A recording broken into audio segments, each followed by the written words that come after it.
For 3 days in May of 1897, a smell settled over a stretch of Hermitage Avenue on the north side of Chicago and refused to leave. It came from the big sausage factory on the corner, where the furnace had been burning through the night, at hours when the furnace had no reason to be lit. The people on that block noticed it. A few of them mentioned it to each other. Then they went on with their lives, because a foul smell from a factory was hardly worth a second thought in a city built on slaughterhouses and smoke. Quick truth. My history professor once told me, nobody cares about the stories that didn't make the textbooks, that these forgotten voices would stay buried because people want their history safe and sanitized. I started this channel to prove him wrong, and thousands of you have done exactly that. But digging through archives and finding these lost stories takes real time. So if you believe these voices deserve to be heard, hit that like button and subscribe.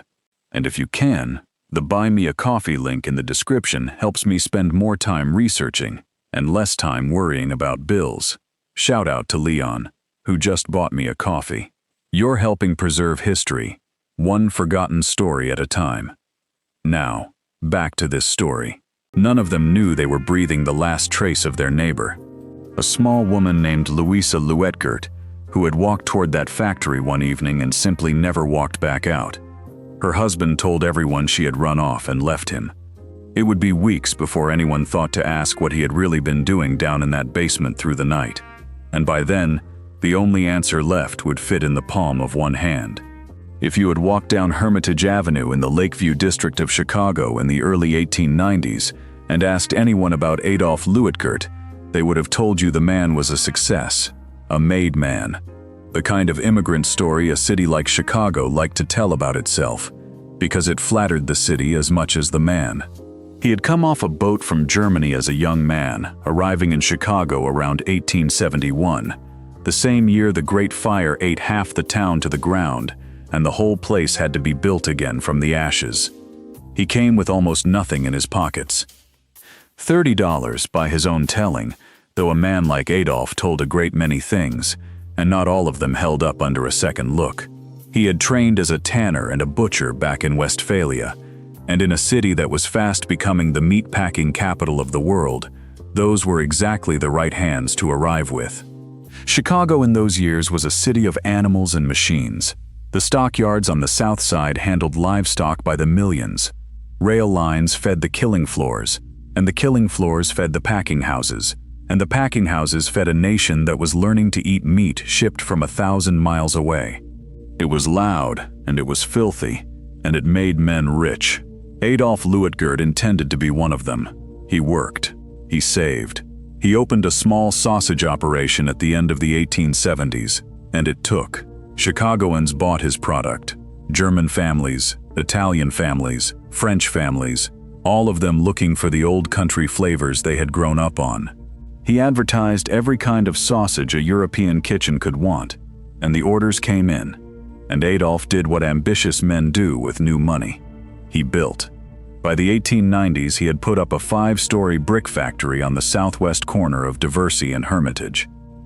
A real industrial building, tall and solid, with a smokestack reaching over the neighborhood and steam machinery humming down in the basement, and the family name painted large on the side where the whole street could read it. It was not a modest operation anymore. It was a monument to how far a poor immigrant butcher had climbed. And directly beside it, close enough that he could stand at his own windows and watch his own smokestack, he built a 3-story house for his family. The factory and the home, side by side, sharing a property line. His empire and his hearth, close enough to touch. It was the picture of a man who had arrived. Hold on to that arrangement, the house pressed up against the plant, because it will matter more than anyone looking at it from the street could have guessed. People called him the Sausage King of Chicago. He liked the title, and he wore it the way he wore his good clothes, with visible satisfaction. He was a big man physically, broad and heavy and loud, with a thick mustache and the easy confidence of someone accustomed to being the largest presence in any room he entered. He kept company at the beer halls. He talked business and politics and himself, in roughly that order. From the outside, on the surface of things, He looked like precisely what he claimed to be. A prosperous German family man who had built something out of nothing in a hard and unforgiving city. His wife entered that story in 1878. Adolf had been married before.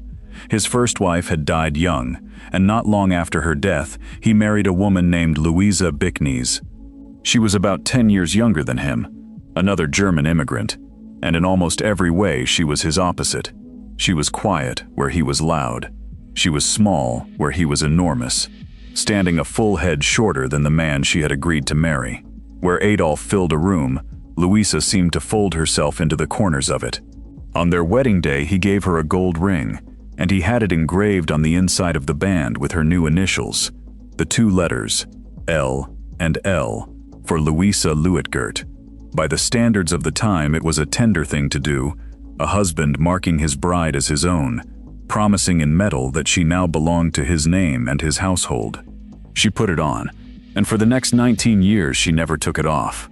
For a while, they were, at least on the surface, an ordinary prosperous couple. Children came into the 3-story house beside the factory. The business kept growing. If you had been a neighbor in those early years, you would have had no particular reason to think about the Luitgerts at all, beyond the plain fact that the sausage man next door was doing very well for himself, and that his small, soft-spoken wife kept a good home and raised his children and did not make herself the subject of gossip. It is worth stopping on Louisa for a moment, because a case like this one has a way of swallowing its own victim. She becomes the vanished wife, the residue, the ring, the thing that was done to her, and the actual living woman gets lost underneath all the machinery of the crime. Louisa Bicknys had crossed an ocean, the way her husband had, to build a life in a country whose language she was still learning. She had married into Adolf's name and his ambitions and his household, and she had done the daily work that held that household upright, the cooking and the cleaning and the raising of the children, in a home that sat close enough to the factory to smell it on a bad day. She was, by every account, unremarkable in the way that most people are unremarkable, which is only to say that she was a whole person, with a family and a routine and a future she had every reason to expect to live out. She was somebody's sister. She was somebody's mother. And by the spring of 1897, she was a woman who had come to understand, in the specific and lonely way that only a wife can, that the man she had married had stopped wanting her in his life at all. What she did not know, what she could not possibly have known, was exactly how far he was prepared to go to solve that problem. But something specific was rotting underneath all that prosperity. And it started, the way these things so often do, with money. The 1890s were brutal to a great many American businessmen, and the Sausage King was not spared. A financial panic tore through the entire country in 1893. Banks failed. Credit dried up overnight. Factories went dark across Chicago, as the orders that fed them simply stopped coming. It was one of the worst economic collapses the country had ever seen, and it did not care how large the name on the side of your building was. There was a bitter kind of timing to it. Only a few years earlier, in 1893, that very same panic had swept into a Chicago that was busy showing itself off to the entire world. The city had just hosted the world's Columbian Exposition, an enormous fair of white palaces and electric light strung along the lakefront, a spectacle built to announce that Chicago had fully arrived among the great cities of the earth. Millions of people came to walk through it, and even as those gleaming halls pulled in their crowds, the economy underneath the celebration was quietly cracking apart. It was a fitting backdrop for a man like Adolf Luitgert, whose own gleaming facade sat directly on top of a foundation that was already giving way. The White City went up in a blaze of pride, and the fortunes of a great many men who had believed in that pride went down. Adolf was one of them, though he was never the kind of man to admit as much, even to himself. Adolf had expanded fast, and he had borrowed hard to do it. That 5-story plant, that 3-story house, the machinery, the payroll, all of it sat on top of debt. When the economy was climbing, debt was just the fuel that let an ambitious man climb faster. But when the panic hit, and the money stopped flowing the way it always had, The debt stopped being fuel and became a weight. And the weight did not politely wait for better times. He scrambled. He went looking for investors to prop the business up. He tried to restructure what he owed, to buy time, to keep the whole operation breathing. Some of these efforts worked for a while, and some of them failed outright. But the pattern underneath them all was the same. The empire that had gone up so quickly was suddenly heavier than the man could carry, and everyone close to him could feel the strain of it in the house. A proud man does not take that kind of failure quietly. He does not sit with it. He looks for somewhere to put it, and the somewhere is almost always the people nearest to him. And the person nearest to Adolf Luitgert was Louisa. The marriage, the neighbors and the relatives would all later admit, had gone bad. There were arguments now, and they were not the quiet kind. They carried through the walls of that 3-story house and out into the evening air, where other people could hear them. Friends and family members would eventually stand up in a courtroom and testify that Adolf was cruel to his wife, that he had a temper that ran hot and mean and unpredictable, that the tenderness of the LL ring had long since curdled into something the entire household learned to move around carefully, the way you move around a dog that has started to bite. Money was not the only thing they fought about, because Adolf Luitgert, for all his public performance as a devoted family man, was nothing of the kind behind his own front door. He had taken up with the family's young housemaid, a woman barely into her 20s named Mary Siemering. He had, at another point, been infatuated with a widow named Christina Felt. He kept a small room over at the factory, a bed set up beside his office, and the reasons he gave for sleeping there so often, the need to keep a constant eye on his machinery, fooled almost no one who knew the household. He shared that factory bed with the housemaid. This was not some deeply buried secret. It was the kind of thing the people around the family understood, which means it was the kind of thing his wife understood and had to live inside, in the house pressed right up against the factory where it was happening. There is a detail here that everyone missed at the time, or perhaps chose not to see, and it only became unbearable in hindsight. Christina Felt, the widow, would later say under oath that Adolf had spoken openly to her of hating his wife, that he had gone further than complaint, and had hinted plainly that he meant to be rid of Louisa altogether. A man told another woman, out loud, that he wanted his wife gone. You would think someone hearing that would have said something to somebody. Nobody did. It sat there, unspoken and unacted upon, until it was far too late for words to matter. Picture what that household must have been for Louisa in those final months. Her husband slept, more nights than not, in a room over at the factory a few dozen steps from the family home. And the young housemaid who worked under Louisa's own roof was a large part of the reason. Mary Siemering was barely into her 20s, and she moved through the Luitgert home as a servant, while quietly occupying a place in Adolf's attentions that was supposed to belong to his wife. A woman does not fail to notice a thing like that happening inside her own house. Louisa was living inside a daily humiliation, in a marriage that had become a performance for the neighbors and a war behind the front door, bound to a failing man who had started telling other people, out loud, that he wished her gone. She had children to protect and a name to keep, and very few places in the world of 1897 that a deserted wife could safely turn to. So she stayed. She kept the home. She wore the ring. And the pressure inside that house kept building toward the thing it had been building toward all along. By the spring of 1897, Adolf Luitgert was a man being squeezed from every direction at once. His business was failing under its debts. His creditors were closing in. His marriage was open warfare conducted behind a respectable front. He was tangled up with at least one other woman under his own factory roof, while a wife he had come to despise stood between him and whatever fresh start his imagination had started to sketch. For a while, the household simply held together inside that awful tension. The shouting and the long silences, the ordinary grinding misery of two people trapped in the same walls who have come to hate the sight of each other. That did not last. Something in that arrangement was about to give. To understand what happened, you have to go back a few weeks before Louisa disappeared, to a date that meant nothing at all to anyone at the time. the 11th of March, 1897. On that day, Adolf Luetgert placed an order. Not for meat, not for casings, not for spices, not for salt, not for any of the 100 ordinary things a sausage factory consumes by the ton. He ordered 378 pounds of crude potash. Potash is a caustic alkali, and a strong one. Dissolved in water at the right concentration and brought up to heat, it becomes something that will break down soft material, that will eat through flesh and, given enough strength and time, work at bone itself. It had legitimate industrial uses in that era, in soap making and in certain kinds of heavy cleaning. What it had no honest place in was the making of food. Later, a chemist would stand up in a courtroom and state it plainly.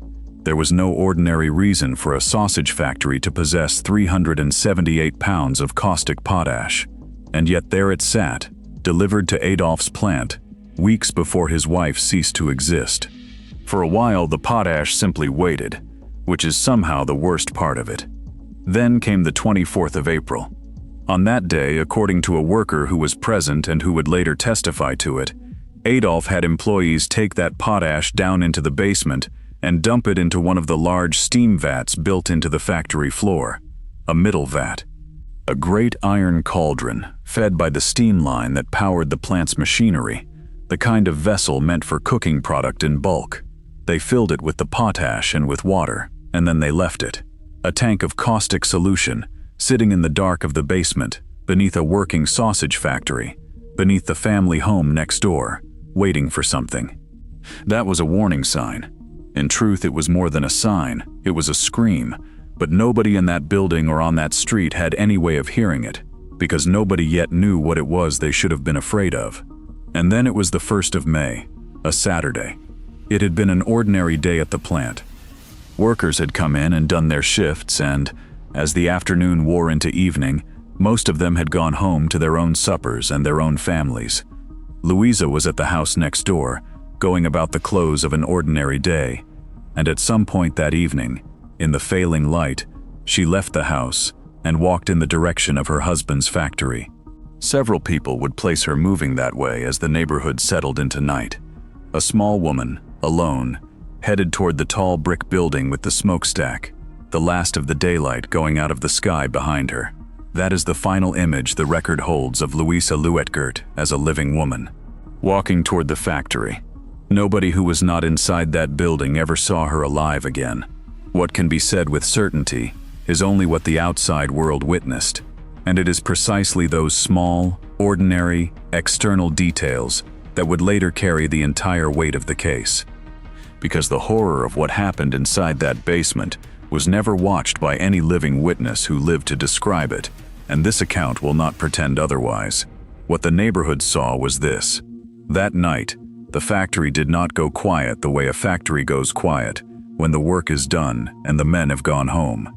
The furnace kept running. A woman named Mrs. Tosh, who lived close enough to see the plant, would later describe smoke rising from the chimney at hours, when the chimney had every reason to be cold and dark. The plant's watchman grew uneasy about what his employer was doing down in that basement in the small hours of the night, working alone at one of the vats when there was no product scheduled. No reason for a man to be down there at all, and over the days that followed, that smell came. The thick, foul, sickening stench that drifted out over Hermitage Avenue and would not lift. The smell the neighbors noticed and mentioned to one another and then dismissed, because in a city of packing houses, a bad odor was simply the price of doing business. Inside, the steam line to that middle vat had been opened. The caustic solution that had been sitting since the 24th of April was brought up to a boil, and then it was left to do the work it had been mixed to do. This account is not going to walk you through the interior of that basement minute by minute, because no honest source can, and a story that respects the truth does not invent what the record refuses to hold. What the record holds is enough: a vat of boiling caustic potash, a furnace burning through the night against all reason, a watchman uneasy at the sight of his boss, alone in the basement in the dark, a smell that hung over a city street for days, and a small woman who walked toward that building in the evening light and was never once seen to walk out of it again.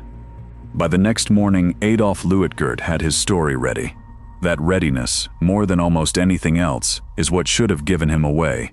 He told his children that their mother had gone away, gone to visit a relative, an aunt in one telling, a sister in another, the specifics shifting depending on who was doing the asking. He told the neighbors a version of the same thing. Louisa had left. She had walked out on him. And as the questions began to gather and thicken around him, he sharpened the story into something uglier and, for his purposes, more useful. She had run off with another man. Consider the cruelty of that choice for a moment. Not only was his wife gone from the earth, but the explanation he selected to account for her absence was one that painted her as the guilty party, the woman who had abandoned her own children and shamed her husband and vanished into the arms of some other man. In his telling, Adolf was not a man with anything to answer for. He was the injured party, the wronged and pitiable husband, left holding a household and a failing business, while his faithless wife disappeared into the night. And it very nearly worked. That is the thing that is so hard to sit with. For days, the story stood upright and unchallenged. People felt genuine sympathy for the poor sausage man, deserted by his wife in the middle of all his troubles. Louisa had no voice with which to contradict him. She had left nothing behind to argue on her behalf. No note, no packed trunk, no missing wardrobe, no trace of a departure at all, but also, on the surface, no trace of anything worse. The house was in order. There was no body, no blood, no obvious sign that any crime had been committed inside those walls.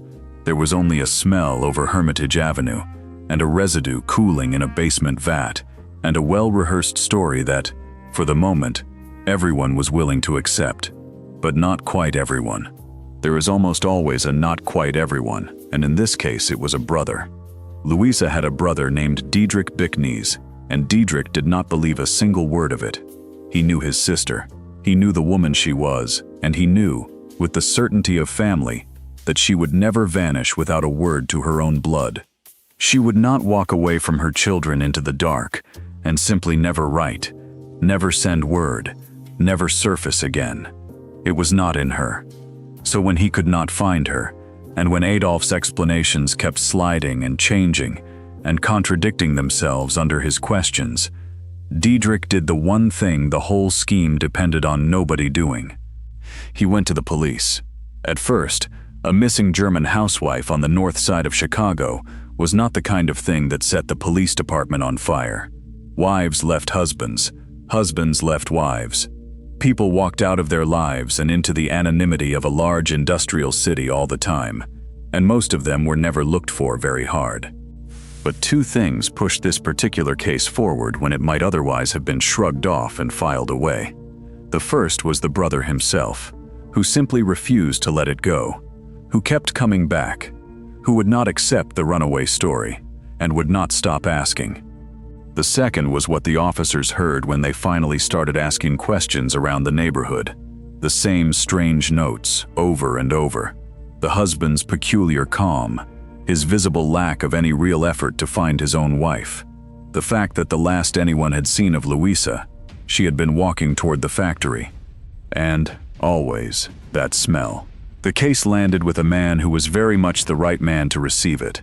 Captain Hermann Schutler was one of the most formidable detectives in the city of Chicago, a big, relentless, German-speaking investigator who did not rattle and did not let go once he had his teeth in something.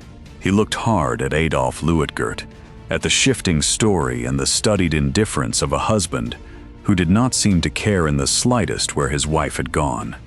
And he did not like a single thing he saw. It was Adolf's calm that undid him with Schutler, the very same calm that had soothed the neighbors. Because a man whose wife has truly abandoned him is angry, or he is heartbroken, or he is out in the streets and knocking on doors trying to find her and demand an explanation. Adolf was none of those things. He was not searching. He was not grieving. He was managing. He was a man handling a situation, and Schutler had met enough guilty men to know exactly what that looked like. So the detective and his men went into the factory. They went through the whole 5-story plant, floor by floor. And when they came down into the basement, Among the machinery and the steam pipes and the great iron vats, they arrived at a large middle vat that still held several inches of liquid in the bottom. A thick, greasy fluid, reddish-brown in color, giving off that same nauseating stench that had been troubling the street for days. The vat, they were told, had reportedly been cleaned only a couple of weeks earlier, and yet here it sat, full of this reddish, oily scum, the very same substance spattered across the basement floor around its base. They found the plug near the bottom of the vat, and they began to drain it. What came out of that vat is the reason this case has never entirely left the historical record, more than a century after the fact. As the greasy liquid ran out, the searchers began to find things caught in the sediment at the bottom and in the drain pipes that led away from it. Small, hard fragments, pieces of bone. Not a body, nothing so whole or so merciful as that. The caustic solution had done the great bulk of its terrible work, exactly as it had been mixed and heated to do. But it had not managed to finish. It had left behind slivers and fragments, small, broken pieces of bone, scattered through the residue and lodged in the pipes where the fluid had tried to carry them away. The search did not stop at the vat. As Schuetler's men widened it, they turned up more. Beneath the vat itself lay partly dissolved fragments of human teeth. Near it they found a hairpin, a strand of hair, and scraps of clothing. And in one of the factory's smokehouses, investigators discovered still more fragments of bone, some of which appeared to have been scorched, as though after the potash had done most of the work, someone had gathered up whatever stubborn pieces remained and tried to finish the job with fire. 2 methods of erasure, chemical and then flame, applied one after the other to the same small body. That is the kind of detail that tells you this was not some moment of blind rage that spiraled out of a man's control. This was labor. This was a man returning to a task across hours and days, boiling and draining and burning and scrubbing, trying to make a human being disappear so completely that no crime could ever be proven to have happened. He very nearly succeeded. Every single thing he did was aimed at leaving nothing at all behind, and yet it had left something the potash was simply not able to consume, no matter how long it boiled. Metal. In that reddish sludge at the bottom of the tank, the detectives found 2 gold rings, and when one of them was cleaned and lifted and turned so that the inside of the band caught the light, there was an engraving cut into the gold. 2 letters, worn but unmistakable, put there years before by a husband, marking his wife as his own. LL. Louisa Luetgert had not taken that ring off in 19 years, and now the ring had come up out of the bottom of a factory vat, out of a solution strong enough to reduce a human being to fragments, while the woman it belonged to was nowhere on this earth to be found. That is the palm of a hand from the very start of this story. A few pieces of bone, a false tooth, a hairpin, some corset stays that the caustic could not dissolve, and a plain gold wedding band engraved with 2 letters. That was the sum of what remained of a wife and a mother of children. That is the part that does not stop being staggering, no matter how many times you turn it over in your mind. That a man could stand in his own basement, in the dark, beneath the floor where his own children were sleeping in the house next door, and reduce the woman he had married to a residue in a tank, and then wash up and walk next door and tell those same children that their mother had gone to visit her aunt and would surely be home soon. The morning after that vat gave up what it had been hiding, Adolf Luetgert was arrested for the murder of his wife. If this is the kind of story that holds you all the way to the end, the slow ones, the cold ones, the ones that are unbearable precisely because they actually happen to real people, then take a second and subscribe to the channel. This is the kind of case we go deep on every week, the documented ones, told with the patience they deserve. Now, back to the Sausage King, because his arrest was not the end of this story. In a strange and very American way, it was only the beginning of the spectacle. By the winter of 1897, the Luetgert case had become one of the most closely watched crimes in the entire country. This was among the first murder trials in American history to be covered by the newspapers on a daily basis. Front page, day after day, the The whole grim machinery of it spread out for a national audience that could not bring itself to look away. The Chicago papers reported every development, every witness who took the stand, every rumor that swirled through the courthouse halls. Reporters camped on the story, and the details were exactly the kind that a 19th century public consumed with a mixture of horror and hunger. A prosperous, respectable man, a vanished wife, a vat in a basement, a caustic chemical, a wedding ring pulled dripping from the sludge. It had everything. The courtroom itself became a kind of theater. Crowds pressed in for seats at the trial, as though it were a stage show, hungry for a look at the Sausage King and at the evidence of what he had done. And the sheer pressure of all that attention began to reach the witnesses themselves. One man, a fellow named Charles Winters, was actually arrested during the proceedings for attempting to intimidate Mrs. Tosh, the neighbor who had seen the smoke rising from the factory chimney on the night of the 1st of May. Her account of that late, unexplained burning was dangerous to the defense, and someone clearly wanted her frightened into silence before she could give it. It did not work, but the attempt tells you how high the stakes had climbed, and how far certain people were willing to go to shape what the jury would be allowed to hear. This was no longer a quiet neighborhood disappearance that the police had almost declined to investigate. It had become a national event, with a whole city and much of a country leaning in to watch how it would end. And this is where the case did something that reached far past one neighborhood on the north side of Chicago. It reached the dinner tables of an entire city. Because word spread, in the ugly and unstoppable way that word spreads, that the Sausage King had gotten rid of his wife inside a sausage factory. And the public mind did the arithmetic in the single worst possible direction. Across Chicago, sausage sales collapsed. People stopped buying. Butchers and grocers watched their sausage counters go still. The very idea of it, the factory and the vats and the machinery and the product all fused together in the public imagination into something no one could stand to put on a plate. It is worth being clear and honest about this, because the rumor was uglier than the truth.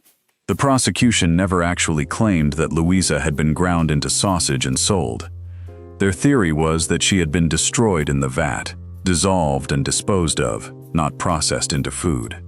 But the rumor was louder than the facts, as rumors always are, and the rumor alone was enough to gut the sausage trade across the city for a time. The first trial opened in the late summer of 1897, before Judge Richard Tuthill, and the prosecution set itself an extraordinarily difficult task. They intended to prove that a murder had taken place, with a victim who no longer existed in any form a jury could look upon. No body would be carried into that courtroom. There would be no face for the 12 men to see. There was a vat, and a ring, and a handful of fragments, and the burden of turning those things into a dead woman. This was the hard center of the entire case, and the defense understood it perfectly. They built their whole strategy on that absence, and their argument came in two parts, and both of them were genuinely clever. First, they argued that Louisa Luetgert was not dead at all. She had simply left, exactly as Adolf had said from the very first morning. And to support it, the defense produced a stream of people from around the country who claimed to have seen her, alive and well, after the date she was supposed to have died. A woman glimpsed here, a woman recognized there, sightings scattered across the map of the United States. If Louisa was alive somewhere, then there had been no murder, and the vat and the ring and the fragments meant nothing at all. It was a strategy built to plant doubt, and doubt was all the defense needed. Second, and more technically, they went after the bones themselves. Those fragments recovered from the vat and the drain pipes, the defense insisted, were not human. This was a sausage factory.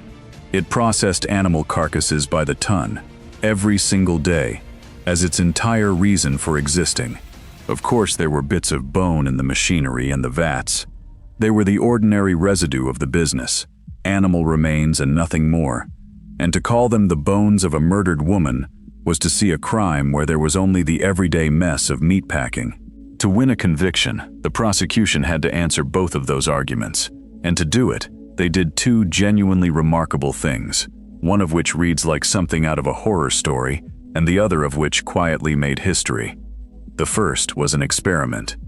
To test whether their theory could even be true, whether a human body could be made to nearly vanish in the way they claimed Louisa's had, the prosecution took a corpse and placed it into a vat and boiled it in caustic potash for roughly 2 hours. And at the end of that time, the result matched their theory with a terrible precision. The soft tissue was gone, reduced to fluid.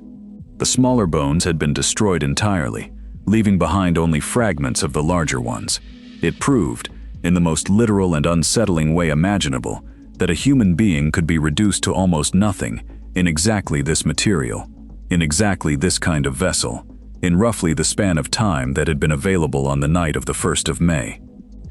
The defense claimed to have run its own version of the test and to have gotten a different result, and so the jury was left in the impossible position of weighing 2 competing experiments conducted over the ruin of a human body. The prosecution also called a chemist named Carl Volker, and his testimony went straight to the heart of the matter in the plainest possible terms. There was, he told the court, no occasion whatsoever for caustic potash in a sausage factory. It was not used in the making of food.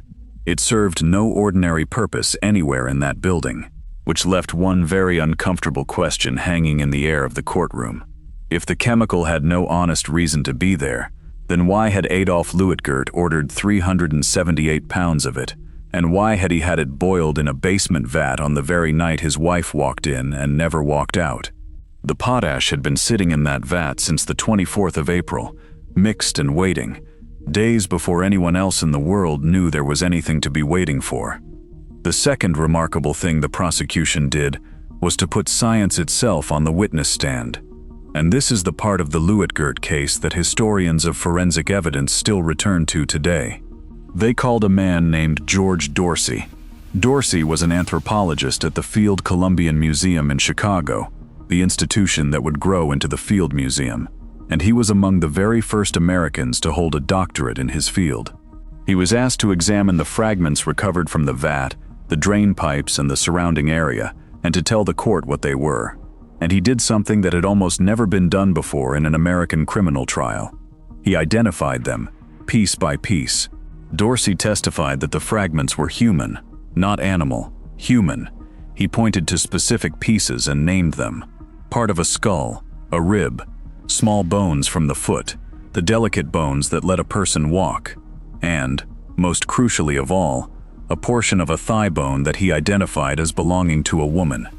He took the boiled residue of Louisa Luitgert and, fragment by tiny fragment, gave her back enough of a body to prove that she had once possessed one, and that her body had ended its existence in that basement vat. It was one of the earliest uses of forensic anthropology in an American courtroom. A scientist, reading the dead, standing before a jury and telling them who a handful of fragments had once been. The defense fought him hard. They questioned his methods, challenged his certainty, insisted that no man alive could honestly claim to know so much from so little.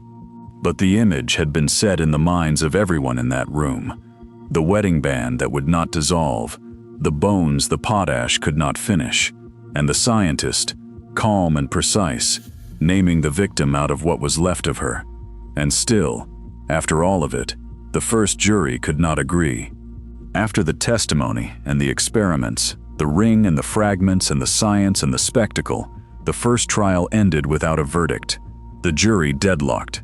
They could not reach the unanimous agreement the law demanded, and Judge Tuthill was forced to declare a mistrial.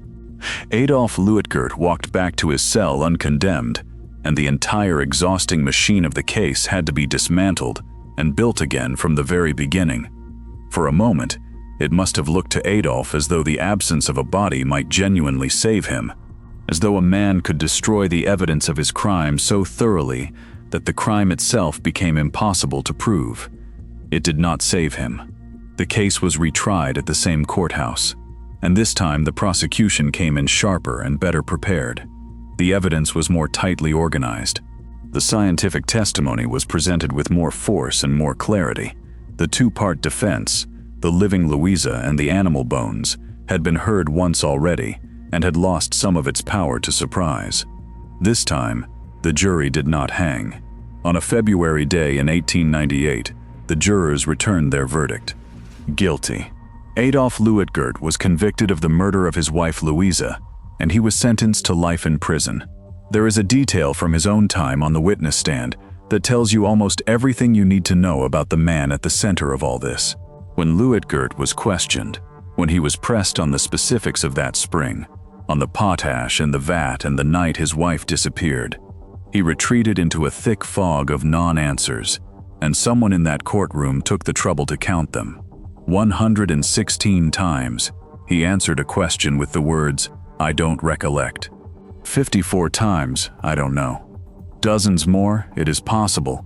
I don't remember. I won't be positive." This was a man who could recite the details of his business and his debts and his machinery, down to the last dollar and the last fitting, and yet, when it came to the weeks surrounding his wife's death, his memory failed him again and again and again. And when he was handed the exhibits, the very fragments and objects tied to what had been done to Louisa, he examined them with a coldness that unsettled everyone who watched. There was no flinch in him, no grief. Whatever lived inside Adolf Luitgert, sorrow for his wife was not any part of it, and the courtroom could see as much. He was sent to the state penitentiary at Joliet, to the long gray stone walls that would hold him for whatever remained of his life, and he never confessed. Not once. To the very end he insisted the entire thing was a monstrous mistake, that Louisa was alive somewhere out in the world, that he was an innocent man destroyed by circumstance and a bloodthirsty press that had needed a villain and had chosen him. The rest of his life was not long. In 1899, a little more than a year after his conviction, Adolf Luitgert died behind those walls at Joliet. The documented cause was heart disease. He was in his early 50s. There are lurid later stories that he lost his mind in prison, that he raved that Louisa was haunting him, that guilt or madness ate him alive in his cell, but those belong to legend and lore rather than to the record. What the record says is simpler and quieter. The Sausage King, who had come off a boat with $30 and built a 5-story empire out of ambition and borrowed money, died in a prison cell for reducing his wife to fragments in one of his own vats, still insisting to anyone who would listen that he had done nothing at all. Lost somewhere underneath the spectacle of it all were the children. Adolf and Louisa had sons, and those boys woke up one ordinary spring morning to be told by their father that their mother had gone away to visit a relative and would be back soon. They waited for her to come home. She never did. And in time they would learn, along with the rest of the country, what had actually become of her, and who had done it, and precisely where. Whatever else the two trials settled, they left those children with a mother who had been destroyed in a factory vat, and a father convicted of destroying her, a father who then died behind stone walls within 2 years, calling himself a wronged and innocent man to the last. There is no clean word for the inheritance that leaves behind. The case is remembered now for its ring and its vat, and its place in the history of forensic science. It is easy, more than a century later, to forget that at the very center of it was simply a family, an immigrant family, in a fast-growing American city, that one man took apart from the inside. His empire did not outlive him either. The business had already been ruined, its name poisoned beyond saving by the very case that had made it famous across the country. But the building itself endured. That 5-story brick plant on the corner of Diversey and Hermitage still stands in Chicago to this day. It is not a sausage works anymore, and has not been for a very long time. It was converted, decades ago, into residential condominiums. People live there now, ordinary people, going about their ordinary days behind those brick walls, and most of them, in all likelihood, have no idea that the rooms around them once held one of the most notorious horrors in the city's history. And then there is Louisa. She has almost no grave, in the way we normally mean the word, because there was so little of her left to lay in the ground. What the world managed to keep of her, in the end, were the fragments that outlasted the potash, and one small gold band engraved with 2 worn letters. And there is a terrible, quiet justice in that ring. The very object her husband gave her on their wedding day, the thing he had engraved to mark her as belonging to him, became the single object that survived him and undid him. It could not be dissolved. It came up out of the bottom of that tank with her initials still legible inside it, and it spoke for Louisa at the exact moment when she no longer could speak for herself. He had tried to erase her from the earth completely. The one thing he could not erase was the ring that said she had ever been his. The case left something larger behind as well, beyond the horror of the story itself. The testimony of George Dorsey, reading a woman's whole existence out of a handful of boiled fragments, became a genuine milestone in the history of forensic science. It was one of the first times an American court allowed an expert to stand before a jury and say, from the bones alone, who the dead had been. There had been a distant precedent for convicting a killer without a body to show. Nearly half a century earlier, in a Massachusetts case that shocked the nation in its own day, a Harvard professor named John White Webster had been convicted of murder, partly on the testimony of a dentist who identified his victim's remains. But the Louisa case pushed that principle further into the modern world, leaning on the careful reading of bone by a trained scientist, and it did so under the full glare of a national press that carried every word of it to readers across the country. It helped to establish something that the courtrooms of the future would come to lean on again and again. That the dead can testify through what they leave behind, even when what they leave behind is almost nothing at all. A later forensic scientist, looking back on the case, would put the whole thing in a single grim line. Unable to dissolve his marriage, the man had decided to dissolve his wife. Every modern case in which a scientist identifies a victim from almost nothing, from a fragment, from a shard, from less than seems possible, traces a faint line back through cases like this one. Louisa Louisa never got to walk back out of that factory. She went in one spring evening, and the world never saw her whole again. But the ring she never took off in 19 years of marriage made certain of one thing.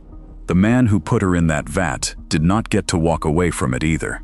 For 3 days, in May of 1897, a smell hung over Hermitage Avenue, and the people who breathed it went on with their evenings and thought nothing of it.